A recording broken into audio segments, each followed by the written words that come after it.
પછી આવશે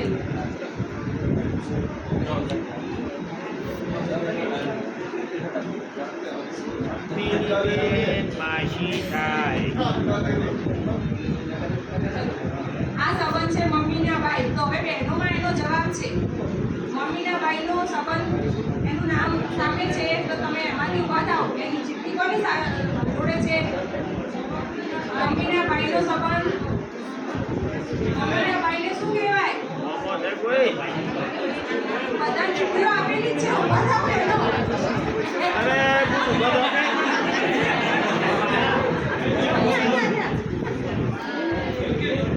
આ રીતે યોગ્ય ચોખ્ખું બનાવી શકાય આપણે. ધન્યવાદ. હવે જાઓ, બીજા ભાઈ આવશે.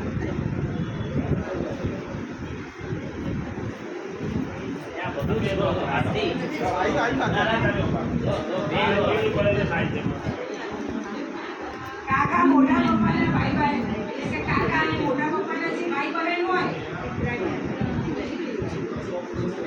એમને શું કહેવાશે? ભાઈ બહેન. ભાઈ બહેન. આ રીતે જોડી સંબંધી બનાવી શકાય.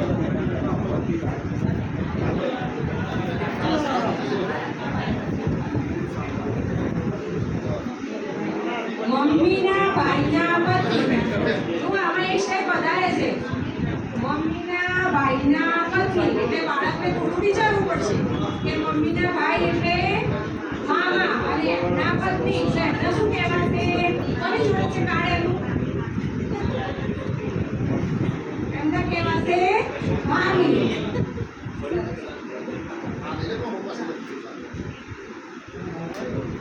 પપ્પાના નાના ભાઈ. પપ્પાના નાના ભાઈને શું કહેવાશે? કાકા.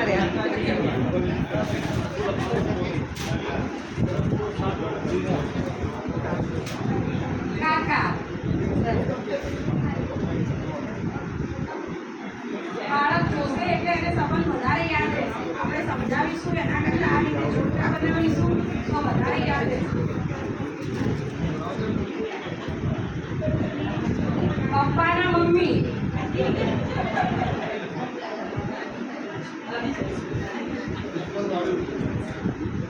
આપણે થોડું સ્પીડ રાખીશું આવવામાં એટલે પાછળ બીજા ગ્રુપ માટે ટાઈમ મળી ગયો.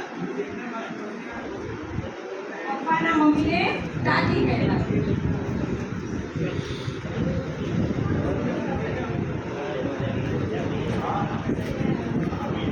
કાકાના પત્ની. કાકાના પત્નીને શું કહેવાય?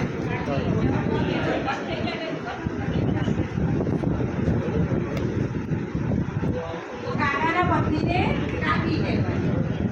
પછી મમ્મીના મમ્મી. મમ્મીના મમ્મીને શું કહેવાય?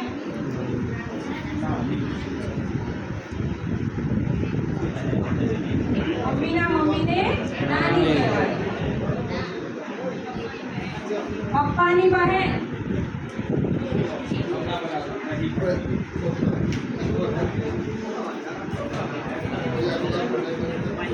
પપ્પાની બહેનને કોઈ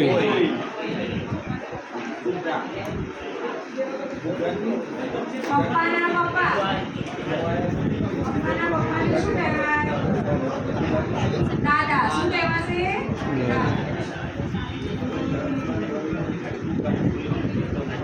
મમ્મીના પપ્પા.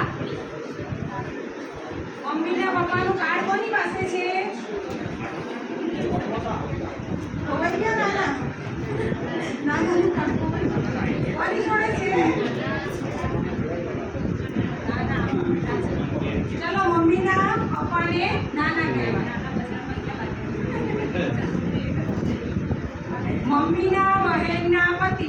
આમાં પાછું એક સ્ટેપ વધારે છે કે મમ્મીના બહેન એમને શું કહેવાય? માસી. અને એમના પતિ એટલે બાળક થોડું વધુ એક સ્ટેપ આગળ વિચારશે. મમ્મીના બહેનના પતિને શું કહેવાય? માસા.